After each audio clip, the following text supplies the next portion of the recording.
नमस्कार आणि राम राम मंडळी, तुमच्या सर्वांचं स्वागत आहे इन्फोटेक फोरम या यूट्यूब चॅनलवर। नुकतीच म्हाडाच्या मुंबई मंडळाकडून सोडतीची जाहिरात प्रसिद्ध करण्यात आली। या जाहिरातीमध्ये एकूण 2030 सदनिका विक्रीसाठी उपलब्ध करून देण्यात आलेल्या आहेत। ही सोडत सप्टेंबर महिन्यामध्ये होणार असून यासाठीची ऑनलाईन प्रक्रिया तसेच अर्ज करण्याची प्रक्रिया ही सुरू झालेली आहे।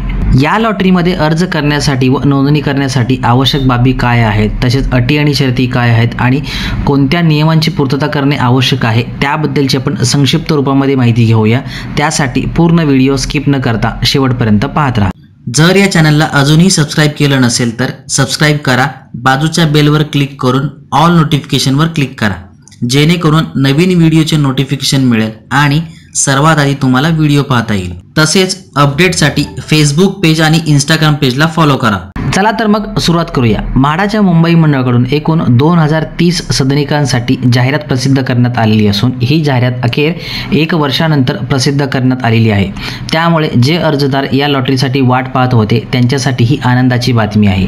या लॉटरीमध्ये एकूण 2030 घरे ही सोडतीसाठी प्रसिद्ध करण्यात आलेली असून उत्पन्न गटानुसार अत्यल्प उत्पन्न गटासाठी एकूण 359 घरे, अल्प उत्पन्न गटासाठी 627 घरे, मध्यम उत्पन्न गटासाठी 768 घरे, उच्च उत्पन्न गटासाठी एकूण 276 घरे, अशा प्रकारे एकूण 2030 घरांसाठी ही सोडत जाहिरात प्रसिद्ध करण्यात आलेली आहे। तसेच या सोडतीमध्ये फक्त 3 योजना दिलेल्या आहेत। यामध्ये पहिली योजना म्हणजे नव्याने बांधकाम चालू असलेल्या सदनिका, तसेच विकास नियंत्रण नियमावली विकासकाकडून प्राप्त झालेल्या सदनिका, तसेच वेगवेगळ्या ठिकाणी विखुरलेली घरे म्हणजेच या अगोदरच्या लॉटरीमधून शिल्लक असलेली घरे, तसेच प्रधानमंत्री आवास योजना अंतर्गत सुद्धा काही घरे उपलब्ध करून देण्यात आलेले आहेत।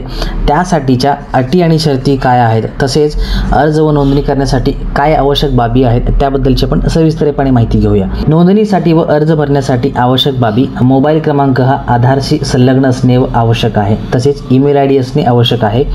अर्जदारांना नोंदणीसाठी आवश्यक कागदपत्रे काय आहेत? जाहिरात प्रक्रिया ऑनलाईन असल्यामुळे सर्व कागदपत्र सादर करण्यासाठी मुदतवाढ दिली जाणार नाही।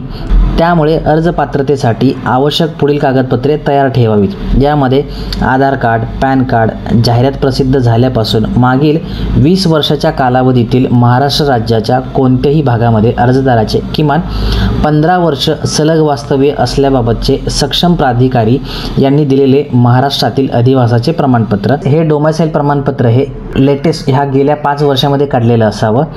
उत्पन्नाचा पुरावा म्हणून दिनांक 1 एप्रिल 2023 ते 31 मार्च 2024 उत्पन्नाच्या पुराव्यासाठी आयकर विवरणपत्र अथवा तहसीलदार यांनी दिलेला वार्षिक उत्पन्नाचा दाखला ग्राह्य धरला जाईल। गटनिहाय उत्पन्न मर्यादाही दिलेली आहे, आपण ही पुढे भागामध्ये पाहणार आहोत। अर्जदार ज्या प्रवर्गासाठी अर्ज करत आहे त्या प्रवर्गात मोडत असल्याबाबतचे म्हाडाने निश्चित केलेले सक्षम प्राधिकाऱ्याने दिलेले प्रमाणपत्र। यासाठीची माहिती जी आहे, अधिक माहितीसाठी संकेतस्थळावरती माहिती पुस्तिका आहे त्यामध्ये ही माहिती दिलेली। यानंतर म्हाडाकडून एक नवीन योजना सादर करण्यात आलेली आहे। यामध्ये नव्याने बांधकाम चालू असलेल्या सदनिका म्हणजेच या सदनिकांचं सध्या बांधकाम चालू आहे किंवा त्या लवकरच पूर्ण होणार आहेत, यासाठी सुद्धा काही सदनिका म्हणजेच एकूण 1327 सदनिका या अंतर्गत उपलब्ध करून देण्यात आलेल्या आहेत। यासाठीच्या अटी आणि शर्ती काय आहेत? सोडतीमधील यशस्वी अर्जदाराला सदनिकेची रक्कम भरून घेण्यासाठी तात्पुरते देकारपत्र दिल्यानंतर विहित मुदतीमध्ये सदनिकेच्या रकमेचा भरणा करणे आवश्यक असेल। लाभार्थ्यांना महाराष्ट्र शासनाच्या नियमानुसार आवश्यक मुद्रांक शुल्क व नोंदणी शुल्क भरणे आवश्यक असेल। प्रधानमंत्री आवास योजनेअंतर्गत बांधण्यात येणाऱ्या सदनिकांसाठी अर्जदार कुटुंबामध्ये पती पत्नी व अविवाहित मुले यांचा समावेश असेल। तसेच सदनिकांसाठी कुटुंबातील कर्त्या महिलेच्या किंवा कुटुंबातील कर्ता पुरुष व त्यांच्या संयुक्त नावे वितरण करण्यात येईल। सदनिकेचा ताबा घेण्यापूर्वी सदनिकेचे सेवा शुल्क, भुईभाडे इत्यादी करांचा भरणा करावा लागेल। सदर योजनाचा भोगवटा प्रमाणपत्र म्हणजेच ऑक्युपेशन सर्टिफिकेट अप्राप्त असून म्हाडा बृहन्मुंबई महानगरपालिकेकडून भोगवटा प्रमाणपत्र म्हणजेच ऑक्युपेशन सर्टिफिकेट प्राप्त झाल्यानंतर सदनिका वितरणाची कारवाई करण्यात येईल। सदनिकांची विक्री किंमत व्यतिरिक्त वस्तू व सेवा कर म्हणजेच GST देखभाल खर्च लागू झाल्यास सदर कर संबंधित कार्यालयाकडे भरणा करणे आवश्यक आहे. सदनिकांची विक्री किंमत ही अंदाजित असून सदनिकाच्या विक्री किमतीमध्ये वाढ झाल्यास अर्जदारांना विनाअट वाढीव किमतीसह सदनिकेच्या रकमेचा भरणा करणे आवश्यक आहे. तसेच या पश्चात सदनिकेच्या वाटपाची पुढील कारवाई करण्यात येणार आहे. यानंतर दुसरी योजना जी आहे म्हणजेच विकास नियंत्रण नियमावली 33.5.7 व 58 अंतर्गत प्राप्त विखुरलेल्या सदनिका. सोडतीमधील यशस्वी अर्जदाराला सदनिकेची रक्कम भरून घेण्यासाठी तात्पुरते देकारपत्र दिल्यानंतर विहित मुदतीमध्ये सदनिकेच्या रकमेचा भरणा करणे आवश्यक असेल. सदर सदनिका विकास नियंत्रण नियमावली 33.5.7 व 58 अंतर्गत विकासकाकडून प्राप्त झालेल्या असून सदनिका जशा आहेत त्या स्वरूपात वाटप करण्यात येत आहेत. सदर सदनिकांचे काही सेवा शुल्क आकार, मालमत्ता कर, विद्युत देयक इत्यादी प्रलंबित रकमांचा समावेश सदनिकेच्या विक्री किमतीमध्ये करण्यात आलेला नाही. सदर करांचा भरणा संबंधित सदनिका त्या विभाग, विकासक, सोसायटी यांना सदनिकेचा ताबा घेण्यापूर्वी करणे आवश्यक आहे. या व्यतिरिक्त यशस्वी अर्जदारांना महाराष्ट्र शासनाच्या नियमानुसार इतर आवश्यक करांचा भरणा करणे बंधनकारक असेल. या पश्चात सदनिकेच्या वाटपाची पुढील कारवाई करण्यात येईल. प्रधानमंत्री आवास योजनेअंतर्गत अर्ज करणाऱ्या अर्जदारांसाठी अटी व शर्ती काय आहेत? अर्जदार व अर्जदाराच्या कुटुंबाच्या नावे भारतात कुठेही पक्के घर नसावे. दुसरी अट, अर्ज करण्यासाठी प्रधानमंत्री आवास योजनेअंतर्गत नोंदणी असणे अथवा नोंदणी करणे आवश्यक आहे. प्रधानमंत्री आवास योजनेअंतर्गत नोंदणी केलेली असल्यास नोंदणी क्रमांक अर्जामध्ये नमूद करणे आवश्यक आहे. तथापि नोंदणी नसल्यास सोडतीमध्ये यशस्वी झाल्यानंतर नोंदणी करणे बंधनकारक आहे. सदर नोंदणी करण्याची प्रक्रिया म्हाडा गृहनिर्माण व क्षेत्रविकास मंडळ स्तरावर नियुक्त करण्यात आलेल्या संस्थेद्वारे करण्याची तजवीज करण्यात आली आहे. त्याकरता नियमानुसार लागणारे 550 रुपये शुल्क विजेत्या लाभधारकास भरणे क्रमप्राप्त आहे, याची कृपया नोंद घ्यावी. प्रधानमंत्री आवास योजनेअंतर्गत बांधण्यात येणाऱ्या सदनिकांसाठी अर्जदार कुटुंबामध्ये पती, पत्नी व अविवाहित मुले यांचा समावेश असेल. तसेच सदनिका कुटुंबातील कर्त्या महिलेच्या किंवा कुटुंबातील कर्ता पुरुष व महिला यांच्या नावे वितरण करण्यात येईल. प्रधानमंत्री आवास योजनेतील सदनिका लाभार्थ्यास सदनिकांची पुनर्विक्री सदनिकेचा ताबा मिळाल्यापासून 10 वर्ष करता येणार नाही. आत्तापर्यंत आपण सर्व वेगवेगळ्या गटासाठी किंवा वेगवेगळ्या योजनांसाठी ज्या पात्रता निकष व अटी होत्या त्या पाहिल्या. आता आपण सर्वांसाठी लागू असणाऱ्या पात्रता निकष व सर्वसाधारण सूचना काय आहेत त्याबद्दलची माहिती घेऊया. अर्ज नोंदणी करावयाच्या दिवशी अर्जदाराचे वय 18 वर्षापेक्षा जास्त असणे आवश्यक आहे.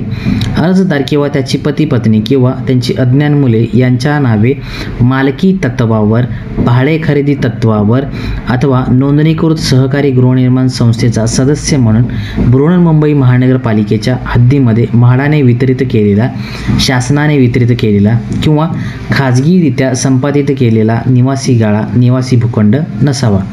प्रधानमंत्री आवास योजनेसाठी भारतात कुठेही पक्के घर त्या कुटुंबाच्या नावे नसावे.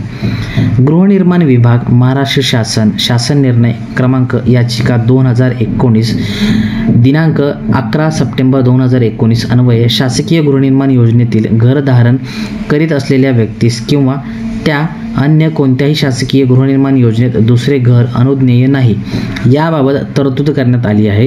राज्यातील एखादी व्यक्ती किंवा तिचे कुटुंबातील कोणत्याही व्यक्ती राज्यातील कोणत्याही भागात महाराष्ट्र शासनाच्या किंवा शासन अधीनस्थ कोणत्याही प्राधिकरण, स्थानिक स्वराज्य संस्थेच्या कोणत्याही शासकीय गृहनिर्माण योजनेत त्याला मालकी तत्वावर वाटप झालेले किंवा वितरित झालेले किंवा सदनिका धारण करत असेल अथवा केंद्र शासन किंवा राज्य शासनाकडून अनुदान प्राप्त गृहनिर्माण किंवा आवास योजनेचा लाभ घेतला असेल तर यापुढे अशा व्यक्ती किंवा तिच्या कुटुंबियांना राज्यामध्ये कुठेही शासनाच्या राज्य शासनाच्या शासन अधिनस्थ प्राधिकरण, स्थानिक स्वराज्य संस्थेच्या किंवा त्या अन्य कोणत्याही गृहनिर्माण संस्थेच्या योजनेत शासकीय योजनेतील दुसरे घर, सदनिका, भूखंड अनुज्ञेय नाही म्हणजे मिळणार नाही. राखीव प्रवर्गाच्या पात्रतेसाठी तपशीलवार माहिती संकेतस्थळावर प्रसिद्ध करण्यात आलेल्या पुस्तिकेमध्ये देण्यात आलेली आहे. अनुसूचित जाती, अनुसूचित जमाती, भटक्या जमाती, विमुक्त जातीच्या प्रवर्गातील लाभार्थींना जात वैधता पडताळणी प्रमाणपत्र प्रत घराचा प्रत्यक्ष सदनिकेचा ताबा घेण्यापूर्वी सादर करणे बंधनकारक राहील. दिनांक 1 एप्रिल 2023 ते 31 मार्च 2024 या कालावधीत अर्जदाराचे वार्षिक कौटुंबिक उत्पन्न विविध उत्पन्न गटांसाठी खालील दर्शविलेल्या तक्त्याप्रमाणे आहे. कौटुंबिक वार्षिक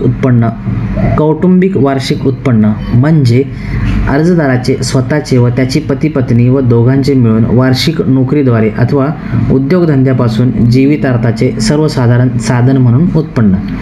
दिनांक 1 एप्रिल 2023 ते 31 मार्च 2023 या कालावधीत झालेल्या उत्पन्नाच्या प्राप्ती करून आयकर विवरणपत्र अथवा तहसीलदाराचा उत्पन्नाचा दाखला उत्पन्न पुरावा म्हणून सादर करणे आवश्यक आहे. या व्यतिरिक्त अन्य कोणत्याही स्वरूपाची उत्पन्न स्रोताबाबतची कागदपत्रे, दाखले, पुरावे, प्रतिज्ञापत्र, वेतन प्रमाणपत्र इत्यादी ग्राह्य धरली जाणार नाही, जी की या अगोदरच्या लॉटरीमध्ये ग्राह्य धरली जात होती.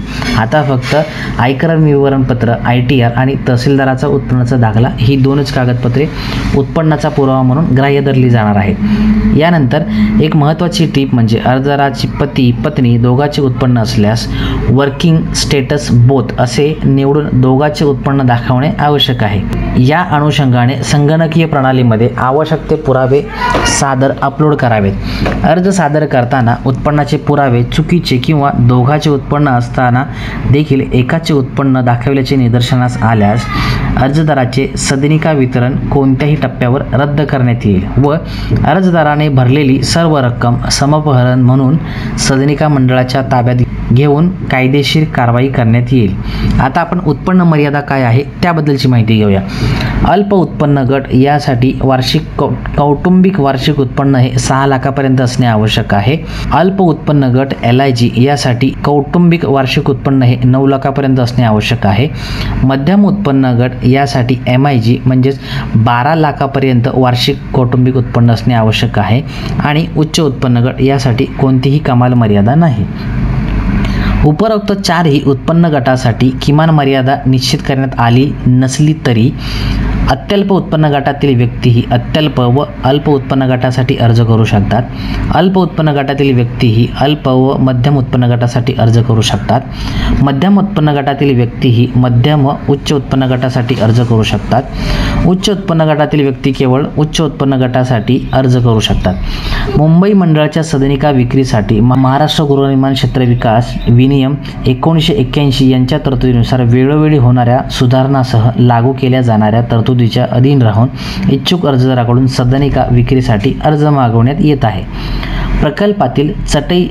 प्रकल्पातील योजनांचे चटई क्षेत्रफळ, विक्री किंमत, सदनिकांची प्रवर्ग संख्या अंदाजित असून यामध्ये बदल होण्याची शक्यता नाकारता येत नाही.